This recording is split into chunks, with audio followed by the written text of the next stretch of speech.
Yeah, Vishak, you can start. Yeah.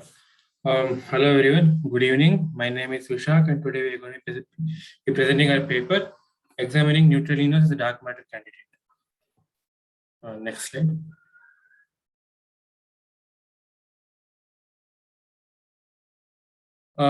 As you all know, most of the mass in the universe is unaccounted for. Dark matter is said to account for 85% of the mass and almost 27% of the total mass energy. The evidence for this dark matter comes from the rotational velocities of spiral galaxies. If only the visible, the shining matter were said to be the total mass of the galaxies, we would see that the rotational velocity is inversely proportional to the square root of the radius of the galaxies. Instead, it is observed that the rotational velocity is almost a constant. One can then conclude that there exists galactic halos consisting of dark matter. The most important property of dark matter is its limited interaction with light or matter. They barely interact with themselves or any of the standard model particles, making them nearly impossible to detect. We don't know what properties it actually has. Dark matter may be a large number of low mass particles that are born cold, or a small number of heavy mass particles that are born hot and early in the universe, or an even smaller number of ultra heavy particles that arose from gravitational interactions. The another property of dark matter is that they're non-baryonic, meaning they're not composed of any baryons. They're known to be cold. Cold dark matter is massive and non-relativistic. The particles travel at extremely low speeds. If the particles are light and relativistic, they're called hot dark matter. Dark matter candidates are supposed to be called neutrinos, were thought of to be the only dark matter candidate in the standard model, but are later rejected as they were too light and relativistic. Dark matter is known to be stable. There are many candidates for dark matter, and we will be talking about one such candidate, the neutralinos.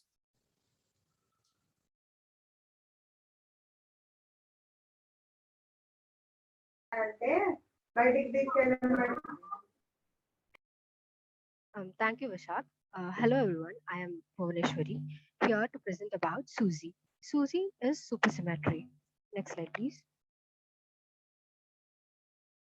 Why and what? What is SUSY and why are we talking about that? So, standard model is beautiful, it's accurate, but it has a lot of incompleteness. We don't find solutions for many things through standard model. So, to fulfill this, we use supersymmetry. Supersymmetry is an extension of special theory of relativity. It is a symmetry between bosons and fermions. The definition of SUSY is it's a generalization of space-time symmetries of quantum field theory that transforms fermions to bosons. Superstring theory is a well-known theory. It's the only way to unify gravity and gauge theory. SUSY is an essential ingredient for superstring theory. The scientists are really excited to find supersymmetry. Next slide. So four bosons become friends now. Using the supersymmetry, we find that the equation of force and equation of matter are equal. Fermions are in general standoffish. They actually don't get along. If you see the picture there, each fermion takes a different energy level, and no two fermions have the same energy level. And bosons are clannish. They form clans. They're always together in the same energy. What SUSY does is it brings them together. Fermions are in general half of unit spin. They have half of unit spin. They follow Fermi-Dirac statistics, whereas boson have integer spins, where they follow the Bose-Einstein statistics. SUSY predicts that the standard models partner with a spin that differs by half of a unit. That means if you have an electron with a half of unit spin, and if it differs by half of unit spin, the supersymmetric particle, this electron, it means it becomes a boson with an integral spin. Thus, bosons are accompanied by fermions and vice versa. Next slide. This is some original physics. The physics in your right hand side, it tells about the behavior of the universe. It's the supersymmetric equation, actually. It's terrifying, right? So, this equation is condensed into a smaller one, which you find in your left hand side. That L is equal to -1/4, and so on and so forth. So, let's understand what it is. Next slide. So what does this mean? The first term, that is a minus 1 by 4 F nu and so on, gives you the forces in the universe, that is the electricity, magnetism, strong and weak force. The second term describes how the force acts on fundamental particles, and the rest of the equation describes how the particle obtain mass and the job from the Higgs boson and the job of the Higgs boson. This equation explains how everything in the universe behaves, like everything. So it's nearly called the theory of everything. Next slide. Let's say hello to the super partners. Susie postulates that every particle we observe has massive shadow particle partner, which are called super partners. So if you look at the chart, here we have the standard particles and the SUSY particles. The standard particles are, in general, we have quarks, actually leptons, and the force particles. And in the SUSY particles, we have quarks, leptons, and SUSY force particles. So how do we name them? Actually, the fermions of SUSY fermions have suffix ino. If you see Higgs, we have Higgs boson and Higgsino SUSY fermion. And looking at the SUSY bosons, they have prefix S. So if you see electron, we have it as a fermion, and if you see the selectron, it is a boson here. So we name them like that. So together, the standard particles and the super partners together, they form a minimal supersymmetric standard model. Next slide, please. Let's look at the properties. I'm heavier than SM particles. The supersymmetric particles say this. This is to explain how wide, how the particles gain mass. How do they have mass in the universe? Now let's not go deep into that. We look at LSP, light supersymmetric particles. They are more stable, electrically neutral, and weakly interacting with SM. These are majorly considered as dark matter particles, which have a lot of similarity between. So now, as we are dealing with the neutralinos, these neutralinos are super partners of neutrinos. From now, Vishak will handle this. Thank you. Thank you, Bhuvaneshwari. As we said, neutralinos are supersymmetric partners of neutrino, and they're a dark matter candidate. Now, what exactly are neutralinos? Neutralinos are hypothetical mass particles into the minimalistic super extension to the standard model. They are theorized when the extension to the standard model was theorized. Now, let's look at the behavior of these neutralinos. If these hypothetical particles do in fact exist, they would interact only with weak vector bosons, the W and the Z bosons, and hence they would not be directly found at the hadron colliders. They would appear in cascade decays of heavier colored supersymmetric particles like gluinos and S quarks. These cascade decays are decays which take place over multiple steps. All standard model particles have supersymmetric partners with the same quantum numbers except the spin quantum number, which differs by half. The supersymmetric partners of the Z boson, photon, and the Higgs boson, the Zeno, photino, and the Higgs Zeno, are the same quantum numbers, and hence they can mix to form four eigenstates of the mass operator called neutralinos.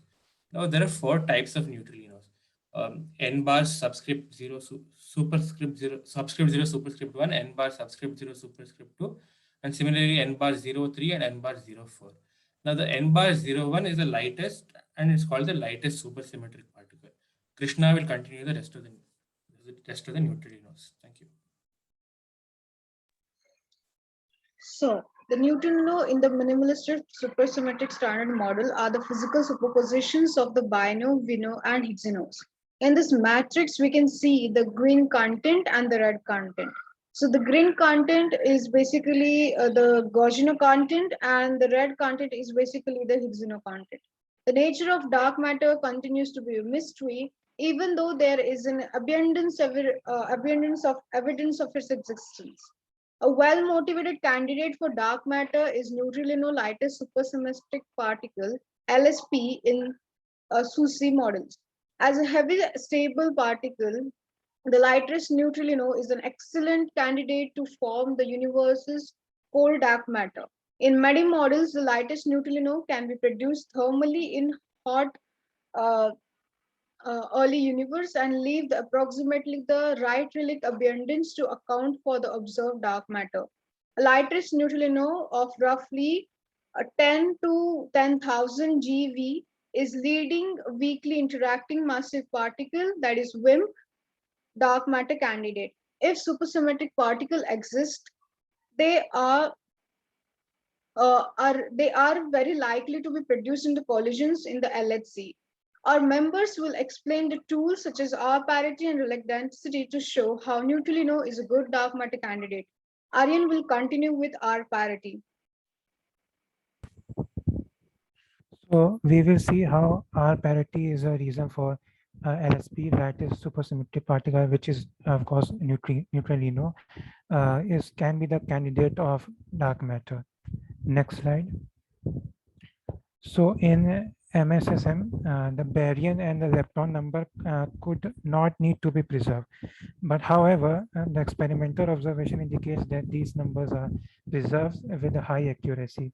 So to maintain this, we have to apply some certain Z2 action on as a global symmetry, which we call as a R parity. So this enforces the conservation of lepton and baryon number. So all the standard model particles are given the R parity as +1, and all the supersymmetric particles have given the R parity as -1.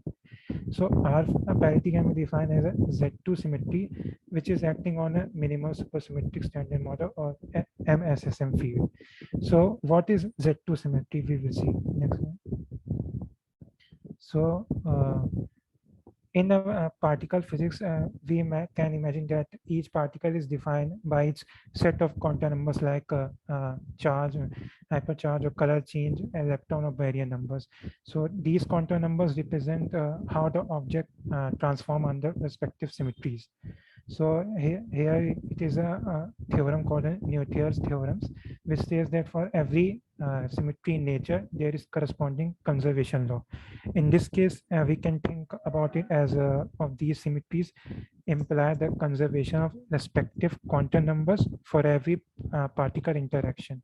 So in particle physics, we can take an example of a simple electric charge. So the sum of electric charges for all the particles prior to any particle interaction has to be equal to the sum of electric charge of all the particles after the interactions. So here we says that Z2 is not an additive but a multiplicative symmetry. So what we mean by that is, if you recall to your class 12 mathematics, that we have learned about the roots of unity, that, which can use Zn is equals to 1, where n is a positive integer. So here, if we take example of a Z cube is equals to 1, then we have the solution of it as 1 omega and omega square. So here Z2 represent that n is equals to 2. So its roots will be +1 and -1.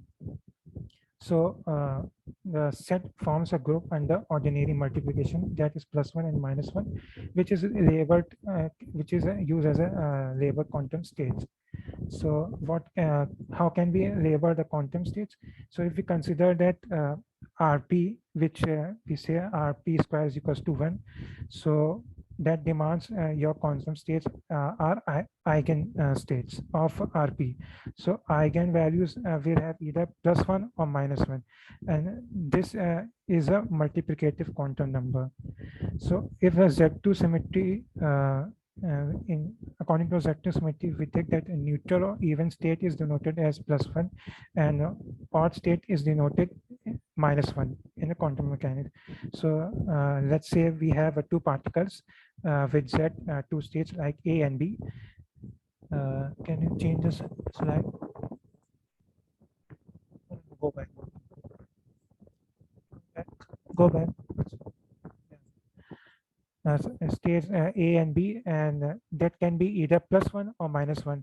So if we apply some multiplicative property like A into B, so it can have two possibilities, either +1 or -1. So if we take like +1 into +1, which gives +1, or -1 into minus, which also gives +1, or we take +1 into -1, or +1 or -1 into +1, which gives -1. So we get only either +1 or -1. So we say that let's A and B interact to form new particles C and D. Then by conservation law, the A into B should be equal to C and D. So that limits the property for C and D. So if can you change the slide? If a Z2 symmetry is probably about the simplest symmetry that can be defined, has a corresponding conservation law. In practice, we use Z2 symmetry to very easily explain something very heavy can also be stable. So if we have a Z2 symmetry and all the particles in standard model are even state, plus that can be denoted as +1, and lattice new particle that are beyond the standard model as a odd state or -1, then there is no kinematically accessible way for this particle to decay. Because if we start with a charge of -1, and the multiplication of the states of particles that decays must also be -1. So the only way for that to happen is that we have to decay to -1 into +1, but there cannot be any lighter particle having a charge -1. So it cannot be happen. So in practice, Z2 symmetries are very easy to include a dark matter in a new model. So can you change the slide? So here matter R parity can also be said as a matter parity. So here is the equation for R parity. So R parity is equals to -1 to the power 3 into B minus L plus 2s. So here B represents baryon number, and L represents lepton number, and S represents spin. So the R parity can have a value of +1, which is given to the particles to standard model, and -1, which is particles beyond the standard model or supersymmetric particles. So can you change the slide? Yeah. So insights of R parity conservation. So standard model particles and Higgs boson particles given R parity as +1, and supersymmetric particles or S particles have RP is equals to -1 or odd symmetry.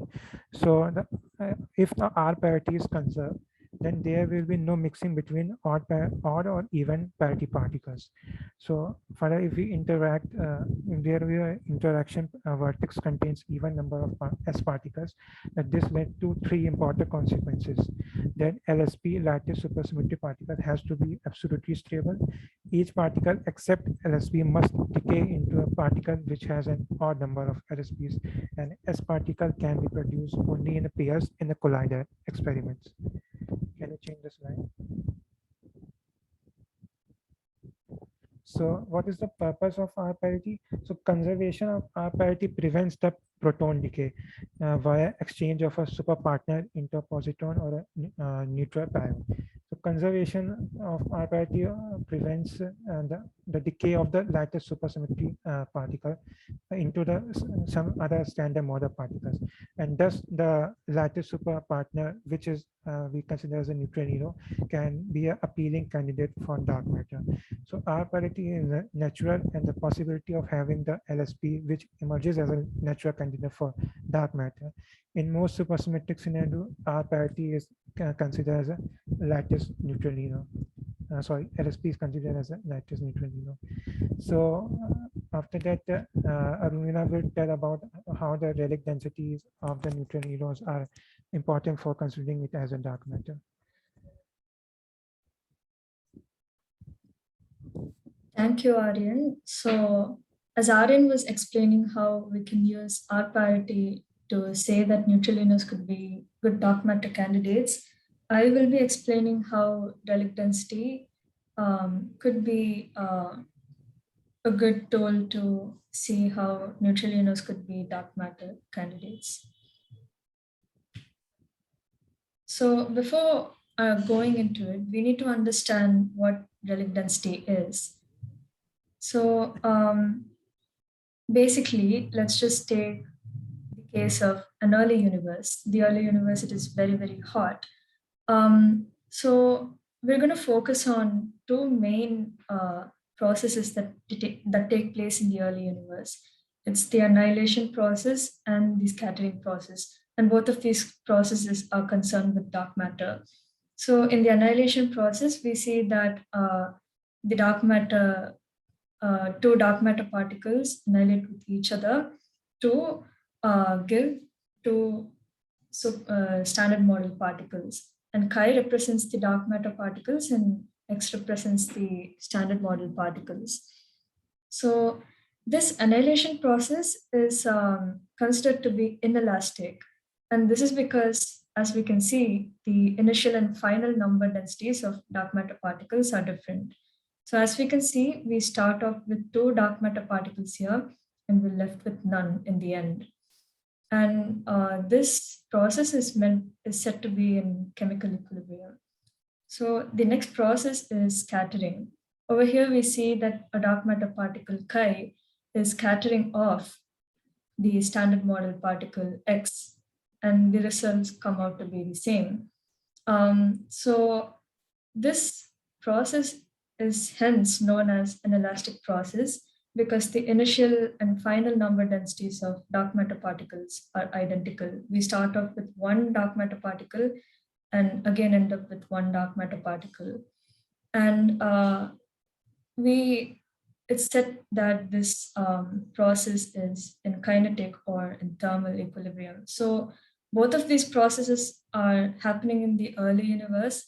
And in general, we saw that dark matter will not interact with anything, but this is the case in which the case of the early universe. And both of these processes are in equilibrium. So to understand more about the processes, we need to see the formulas of the rates of the processes. So the rate of the inelastic process is determined by the number density of dark matter particles and the velocity average cross section. So you might be wondering what the velocity average cross section is. So basically in particle physics, cross section is the probability with which a reaction could happen. And velocity averaged means that it's an integral of sorts. It just includes all the particles in a given space. And similarly, the rate of the elastic process is given by the number density of the standard model particle and the velocity average cross section. So the only difference is the number densities of which particle we're taking.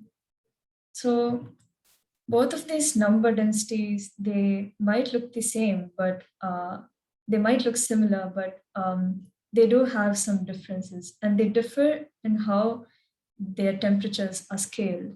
For the number densities of dark matter particles, the temperature scaling goes as follows. And for the standard model particles, it goes as follows. And this scaling difference is mainly because of the relativistic nature of the particles. In the inelastic process, we consider the dark matter particles to be non-relativistic. In the standard model and in the elastic process, we consider the standard model particles to be relativistic. So non-relativistic is basically that the particles are traveling in a very slow velocity. And relativistic is just that the velocities of those particles could be comparable to the speed of light. So that's what they mean. So we've seen what happens in the early universe, but we do know that the universe started to expand. So as the universe expanded, in this case, we need to consider two things that are happening. So as the universe expanded, the universe cooled down, and that's why the temperatures also dropped. And as the universe expanded, the particles tend to move away from each other. And this is why the number density of the particles decreased. So since the rates of the reactions, they depend heavily on the temperature and the number density, and both of them are decreasing, the rates of these processes also decrease. And at one point, the rates also come to a zero. So when do they come to a zero is that when the rates of the processes become comparable to the Hubble rate. So over here, Hubble rate is basically the rate at which the universe expands. So when the rates of these processes become equal to the Hubble rate, the process is meant to decouple and the particles is meant to freeze out. Basically, the processes stop happening. So now we saw two processes, the inelastic process and the elastic process. So now comes the question, which one of these decouple first? So this depends on the rate that drops to the Hubble rate first. And which of these rate drops to the Hubble rate first depends on which of these temperatures drop quicker. And this depends on how the temperature scaling is happening over here. And if we take a careful look, the temperature of the inelastic process is more likely to drop quickly.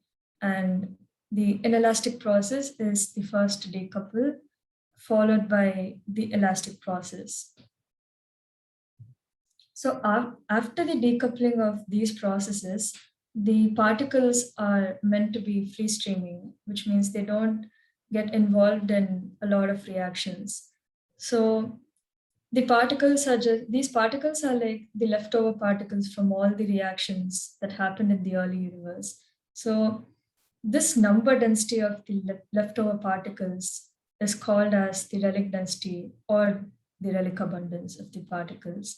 And this value stays constant after decoupling because they don't get involved in any reactions.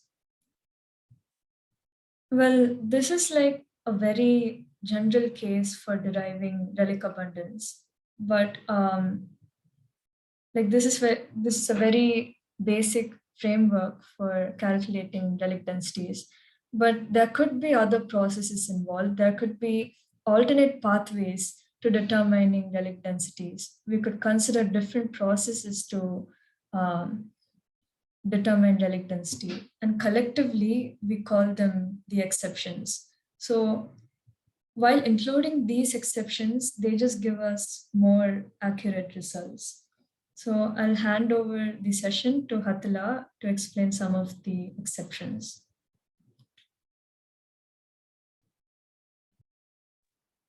Yeah, so as Aruna explained about the relic abundance of the dark matter candidates, so there are calculation done using some standard techniques, but there are a few things which we include. When we include them, then we get kind of different result which add ons to the relic abundance of that. And these different exceptions are the co-annihilation, annihilation into forbidden channel, annihilation near the pole, and co-scattering. Now I'll start off with co-annihilations part. Next slide, please. Yes, so in standard methods, we calculate the relic abundance of particle by its annihilation cross section. But when it comes to calculate relic abundance of light test of a set of similar particles, which is neutralinos in our case, that is the light test supersymmetric particle, then the annihilation of pure particles of that family, such that the s electrons, then which will later decay into the light test, plays a crucial role. And those masses of them should be nearly degenerate. There should not be much greater difference in the masses. And this case is called as the co-annihilations. Next slide. Yeah, so calculation done using the standard technique, the so-called Lee-Weinberg calculation, fails by a factor of 2 or more, which is quite a high number if we calculate relic abundance of these particles. And whenever additional particles exist within around 10% of lightest supersymmetric particle mass. Now, you know, these are just the exceptions. these are not always applicable. There should be such conditions that have to be met for these exceptions to apply. And in this co-annihilation case, it is that if the mass of additional particle exists within 10% of LSP, then only the annihilation of these heavier particle plays a role and adds on to the Rayleigh abundance of our neutralinos initially. Next slide. Yeah, so the next exception is the annihilation into forbidden channels. It was known that when the channel of this annihilation of lightest particles into the Higgs bosons is open, it dominates the annihilation cross-section and therefore determines the Rayleigh abundance. But in the standard treatment, this channel was forbidden at zero relative velocity, as the particles cannot annihilate into a set of heavier particles. The mass should either be small or so. So that's why we call this channel as forbidden channel. Next slide. Yeah, but however, since freeze out occurs at temperature of order of this is the mass of the lightest particle, M1. And since the lightest particles are Boltzmann distribution, so they have also some velocities.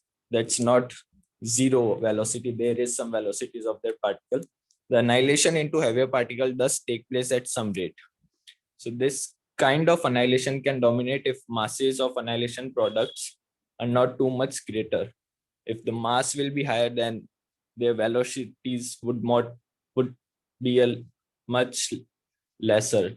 So the mass should remain small. And by some calculation, we can conclude that if this relation holds, the masses are the masses of Higgs bosons formed after the annihilation, then this forbidden zone annihilation and this exception plays an important role in calculating the Rayleigh abundance of these particles. Now my friend will tell you about the annihilation near the poles. That's another kind of exception. Mass of electron is 0.512 mega electron volt per square per C, and mass of Z boson is 91.2 mega electron volt per C. In this process, electron and a positron are not enough to produce a Z boson. Z boson. Z bosons are virtual particles. In here, electron and an positron combine with the Z boson to produce two muons. Then this process takes place in a particular energy system when the particles resonate with each other in an energy system called holes. Non-relativistic annihilation determines Rayleigh abundance near the poles. Non-relativistic annihilation means the annihilation which takes place at a speed less than the speed of light. And then a pole can also occur when the annihilating dark matter is half the mass of resonance.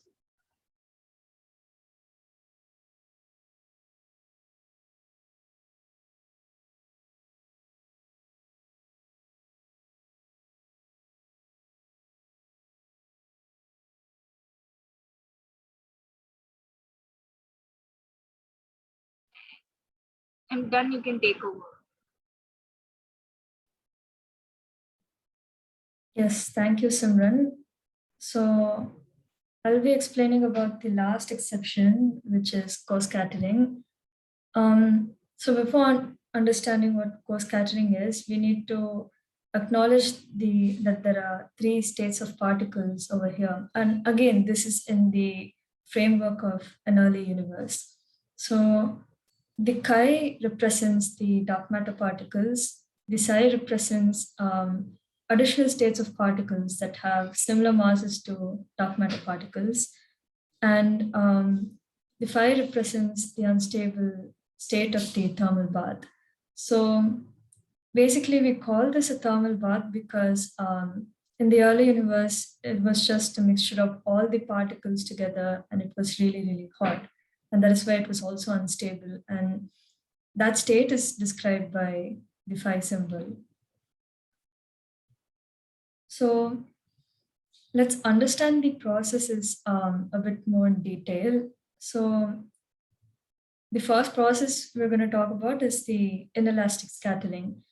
In inelastic scattering, a dark matter particle scatters over a phi state, and then it gets converted to an additional state of particle, which is psi, and then phi remains the same. This is inelastic because the dark matter, there's only one dark matter particle at the start, and as you can see, there's none over here. And the initial and final number densities of the dark matter particles are not the same, and this is why they're inelastic.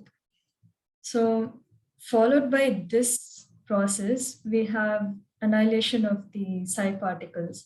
So psi from here gets annihilated into it gets annihilated and it will release energy. So co-scattering is basically the phase that is in between both of these processes. It's a phase when inelastic process decouples before the annihilation process. So basically, right after the decoupling of the inelastic process, right after it stops, and before the annihilation process starts, that's the phase of co-scattering. And then because of this certain order, the relic abundance is determined by the freeze out of the inelastic process, but it's a different case in co-annihilation. So one important thing that we have to note is that at the end of this entire process, the dark matter number density is diluted. As you can see, we start off with one dark matter particle and we're left with none. And this plays a huge role in calculating the relic abundance. So we've seen how important the 4 exceptions are in calculating the relic abundance. Now I'll hand it over to Meghana. Thanks, Aruna. Okay, so now you've heard about how the relic density of dark matter was calculated theoretically and the exceptions that were considered.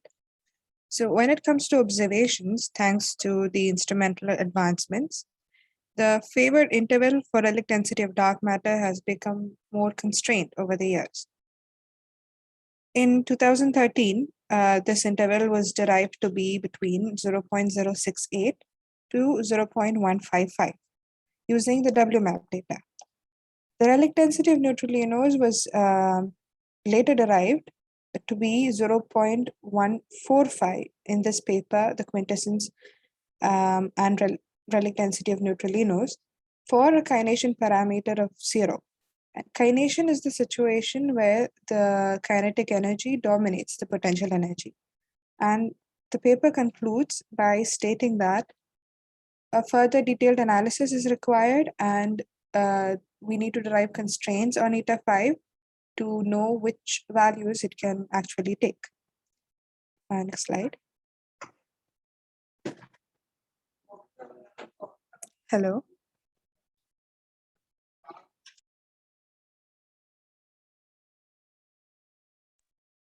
Yeah, so this is the data from Planck in 2015, and the central value is the dark matter relic density according to the data from Planck. And as you can see, there are many types of eigenstates of neutralinos that have values close to the relic density of dark matter. Next slide, please. Okay, so now let's look at the recent observations, which could be signatures of dark matter annihilation. Okay, so since we consider the possibility that dark matter particles are Majorana particles, that is, the particle is its own antiparticle, it is speculated that the annihilation would eventually lead to the production of high energy photons and antimatter particles. Now, obviously, the collisions are more likely to occur in regions where the dark matter density is high. And since galaxies are formed around dense clumps of dark matter, we expect the galactic center to show signs of these annihilations. Next slide.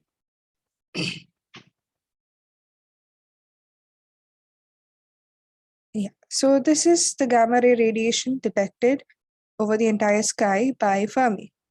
And as you can see, so the sources of most of these gamma rays across the disk have been understood and accounted for by physicists, but there is a surplus of gamma ray radiation from the galactic center whose properties could not be explained from our current understanding of the stars and gas distributed there.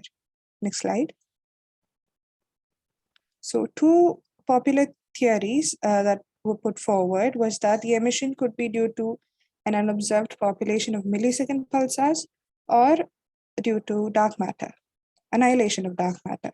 So in 2015, two groups had made a model and which showed that this emission was due to millisecond pulsars and not dark matter. But then very recent studies have shown that there was an error in those models and annihilation of dark matter is still on the table. So the spectrum, morphology, and intensity of gamma ray excess are in good agreement with what we expect from dark matter annihilations. Next slide. Another interesting observation is that from the data from AMS2 shows an excess of antiprotons in the cosmic rays than what we had expected. Okay, so, and to top that, it has been shown that this excess could be produced by the annihilating dark matter particles, which has properties similar to those that could produce the galactic excess. In particular, the annihilations that lead to bottom antibottom particles provide a good fit to this signal. Next slide, please. So these results provide grounds to consider dark matter candidates that are able to produce both the gamma ray and antiproton excess signals. Next slide. So this is a plot versus with the mass considered in the models to produce the excess signals versus the cross section. And clearly there is an overlap, and agreeing with the paper that is cited here, future experiments should emphasize dark matter candidates with properties that fall into that overlap. And since neutralinos are good candidates when comparing relic densities, experiments should also check if neutralino models produce similar signals to the detected signal. Next slide. Okay, so now let's review the results from the paper, a systematic study of hidden sector dark matter with applications to gamma ray and antiproton excesses. Next slide. Yeah, so hidden sector models are those that suggest that dark matter does not directly couple to standard model particles. So this reduces the chance of direct detection, while indirect detection through annihilation is still allowed. So the paper explores a wide range of dark matter models with different combinations of dark matter spins and interactions. And to generate signals that are consistent with the observations, it is necessary that the dark matter should annihilate through an S-wave process. That is, the motion of the medium would be perpendicular to the direction of propagation. Then the paper goes on to describe the portals between the hidden sector and the standard model. And by portals, they mean the different ways dark matter would decay to form the standard model particles. And further, they compare the results that they've received from these different models to the signals that was measured by Fermi and AMS. Next slide. Okay, and this is what they conclude. we find that the observed features of the gamma ray and antiproton excess can simultaneously be accommodated within a wide range of hidden sector dark matter models. More specifically, models in which the dark matter annihilation products decay through Higgs portal, baryon portal, or the baryon minus lepton portal. Can each produce acceptable spectra of both gamma ray and antiprotons. And as I mentioned earlier, since neutralinos are a good dark matter candidate in many of the ways that we've explained to you today, we suggest that future experiments should also check if neutralino models produce signals similar to the detected excess signal. Next slide. So that's all from our side. Thank you.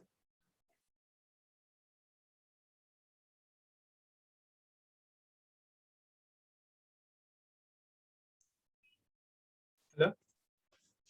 Yeah, it's a very nice presentation, dark matter cohort. So you did very well. So firstly, does any audience have any questions?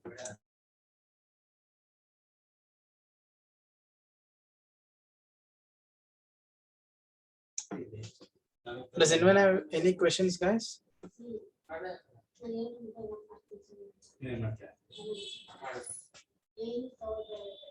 Okay, then I'll say that nobody have any questions. So it was a good presentation, T1A. So okay, I wish Vikrant if he can give any feedback about the presentation. Hey, can you hear me? Yeah, Vikrant, yeah. Yeah, my internet might be a little bad, so it was a very good presentation. I really want to appreciate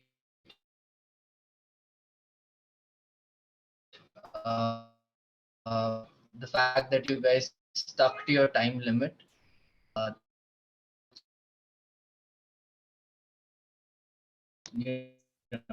That's been a little difficult for the past two teams, but you guys took less than the allotted time, so that's a really good thing. Vikrant, your voice is breaking completely.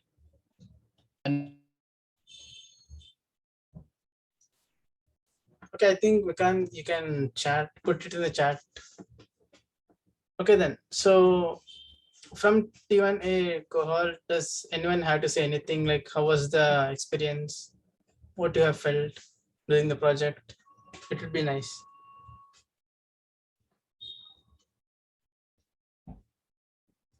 I think we can start from the cohort leaders.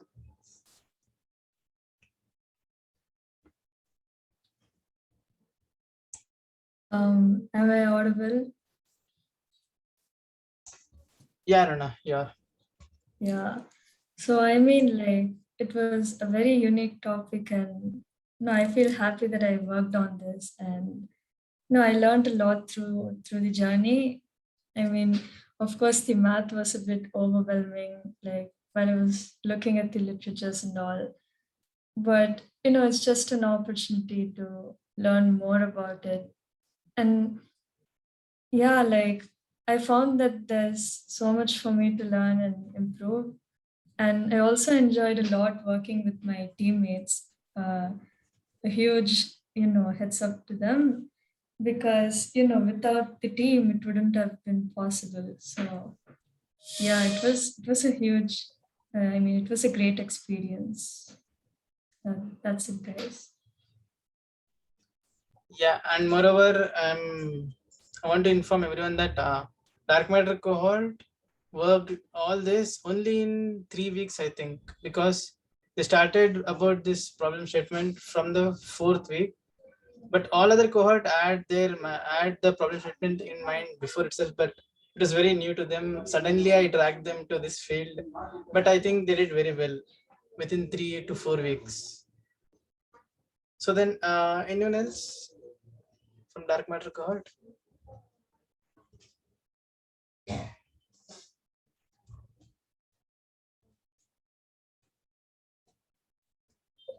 How about Bhuvaneshwari? Like, what was your experience? Did you learn anything new? Yeah, hi Sagar. Yeah, that was really a good experience. I am not more into particle physics before I joined the project. After through the journey, I have learned a lot about the supersymmetry, the particles, and also the math was really amazing. It was really beautiful. I have found a lot of beautiful mathematics here, and also I have got a lot of new friends with, like, they have all like-minded, and yeah, I enjoyed the journey. And but at last I had my semester. The last 5 days I couldn't be much into this thing, but the rest of the days I was actually like, uh, in the personal time we had a lot of discussions about our graduation, our further research and all. And also during the meetings we discussed a lot about our views, and each one of us had a lot of different views, and it felt amazing to talk science with people. Yeah, that was my experience. Thank you Yeah. everyone for being with me. Yeah, welcome, Bhuvaneshwari. So we're glad that we could help you get this experience. So everyone did their wonderful job. So I request Sitara to give her feedback. Sitara.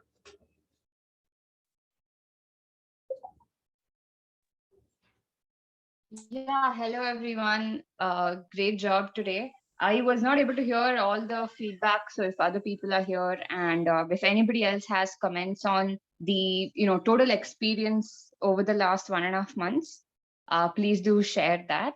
I think what you guys have done is like really a big milestone. So please leverage on it, come back to these experiences, and all the process or the procedure that you followed is a very mini version of how research tends to work in the real world. And there are tough problems to solve. It requires a lot of patience, and often there might not even be results that you anticipated. So it's definitely it requires you to be very patient and tenacious. So but hopefully you had like a small mini version of that experience over the last 2 months. So yeah, congratulations on putting in the work and coming this far. If anybody would like to share any personal experiences, that would be great.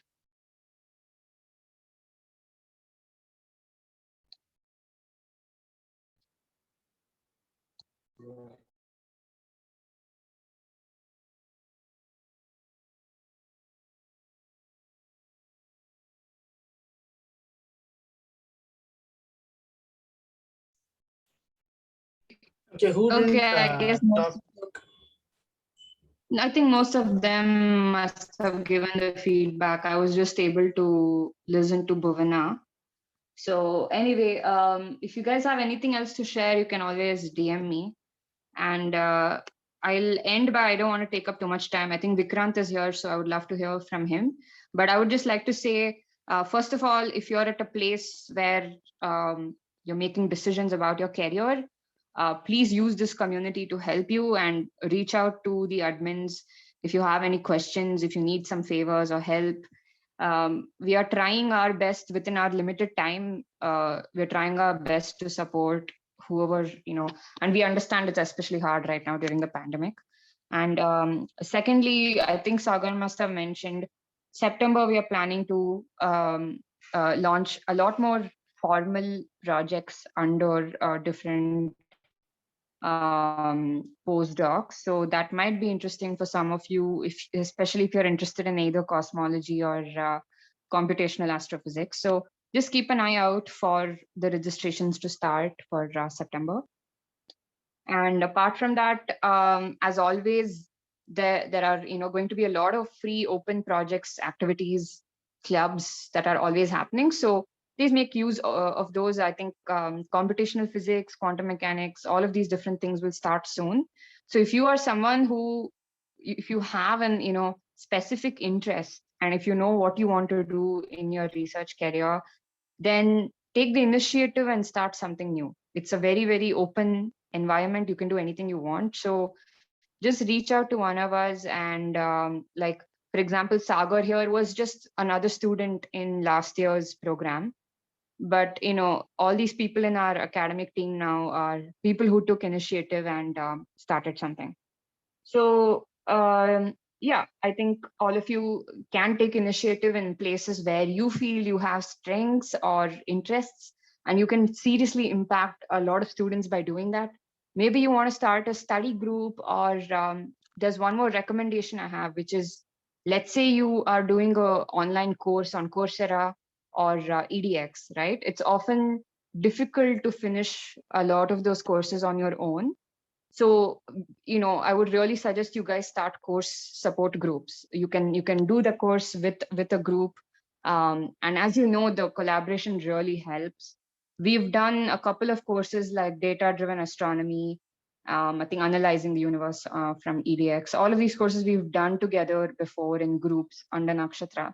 So yeah, you know, take ownership and do something different. The platform and the stage is open for you.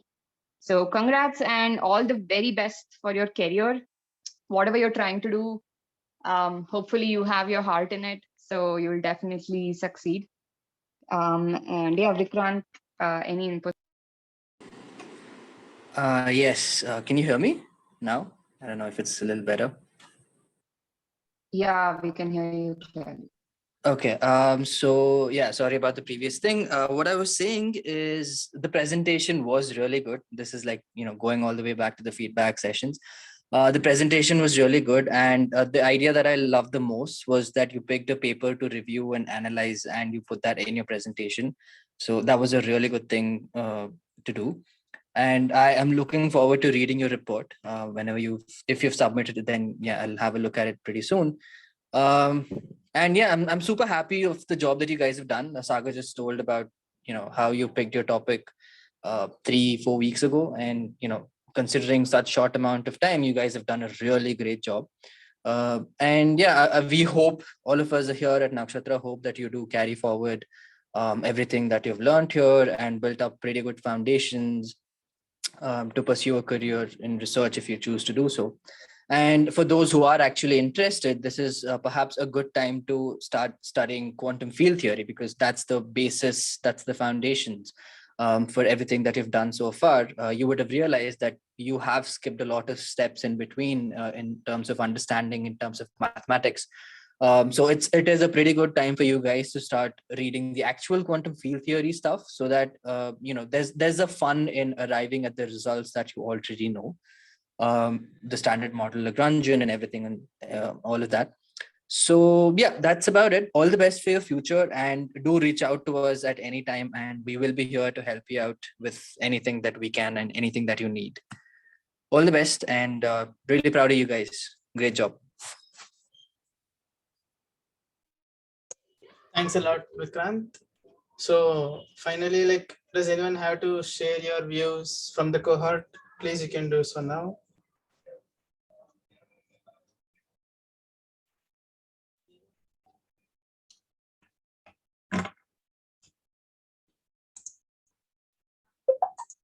Okay, then. So then we can end the meeting then.